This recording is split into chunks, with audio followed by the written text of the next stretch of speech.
नमस्कार। मैं रुचि प्रताप। सबसे पहले मैं इस महाग्रंथ महाभारत को नमन करती हूँ, जो मुनि वेद व्यास जी द्वारा रचित तथा भगवान गणेश जी द्वारा लिखित महाकाव्य है।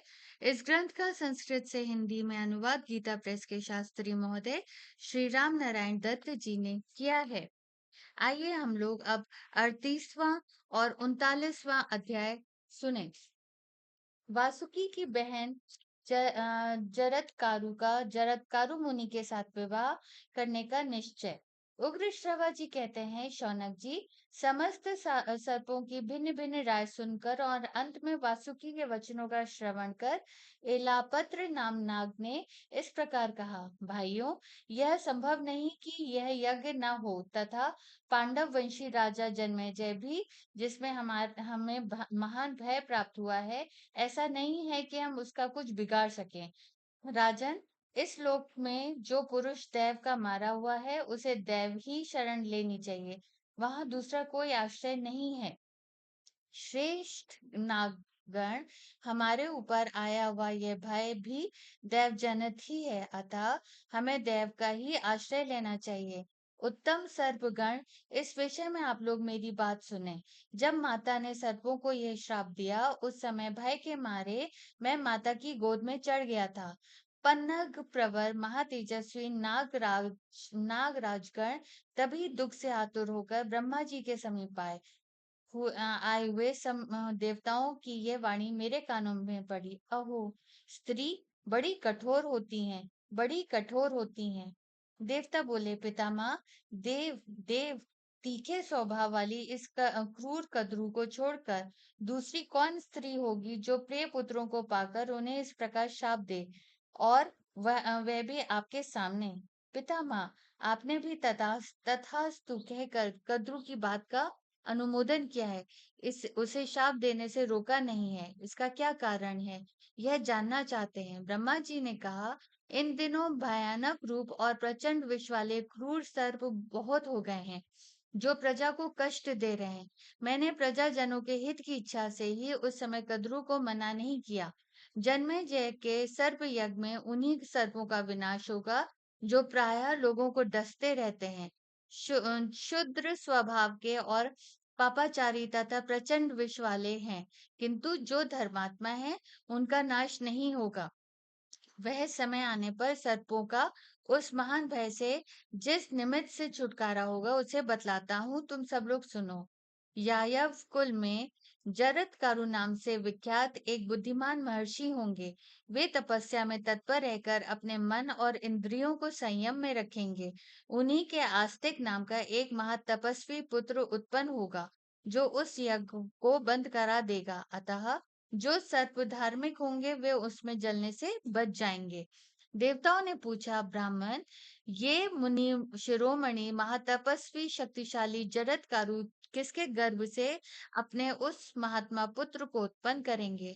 ब्रह्मा जी ने कहा, वे शक्तिशाली द्विश्रेष्ठ जिस जरत्कारु नाम से प्रसिद्ध होंगे, उसी नाम वाली कन्या को पत्नी रूप में प्राप्त करके उसके गर्भ से एक शक्ति संपन्न पुत्र उत्पन्न करेंगे।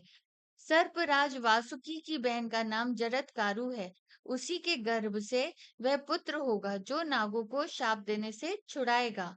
एलापत्र कहते हैं, ये सुनकर देवता ब्रह्मा जी से कहने लगे, एम वस्तु ऐसा ही हो। देवताओं से यह बातें सुनकर ब्रह्मा जी ब्रह्मलोक में चले गए।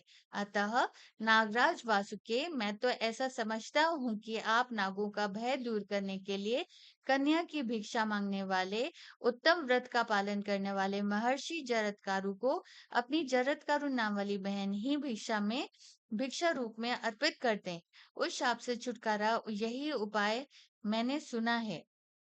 इस प्रकार श्री महाभारत आदि पर्व के अंतर्गत आस्तिक पर्व में एलापत्र वाक्य संबंधी 38वां अध्याय पूर्ण हुआ।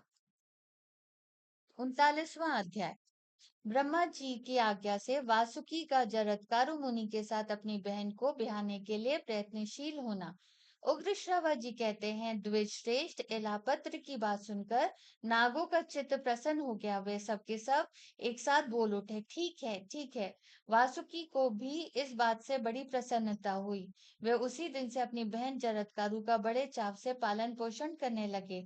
तदंतर थोड़ा ही समय व्यतीत होने पर संपूर्ण देवताओं तथा असुरों ने समुद्र का मंथन किया। उसमें बलवानों में श्रेष्ठ वासुकी नाग मंदराचल रूप मथानी में लपेटने के लिए रस्सी बने हुए थे।